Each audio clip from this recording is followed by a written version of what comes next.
Un rapprochement diplomatique peut parfois en dire long sur les équilibres d'un continent, et surtout sur ceux qui peinent à suivre le mouvement. La récente séquence observée à Rabat en est une illustration frappante. La scène diplomatique régionale a été marquée par la consolidation des relations entre le Maroc et le Sénégal, matérialisée par la signature de plusieurs accords de coopération couvrant des domaines stratégiques, économiques et institutionnels. Un partenariat assumé, renforcé par la position claire de Dakar en faveur de l'intégrité territoriale marocaine, notamment sur le dossier du Sahara. Un positionnement qui n'a pas manqué de provoquer de vives réactions du côté d'Alger.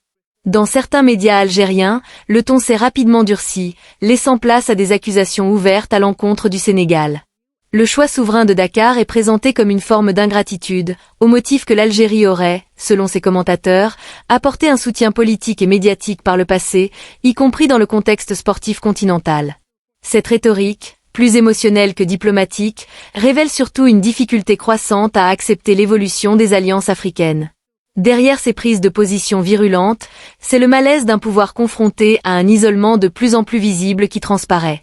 L'idée d'une Algérie condamnée à évoluer en marge, presque en autarcie diplomatique, s'impose progressivement dans le débat régional.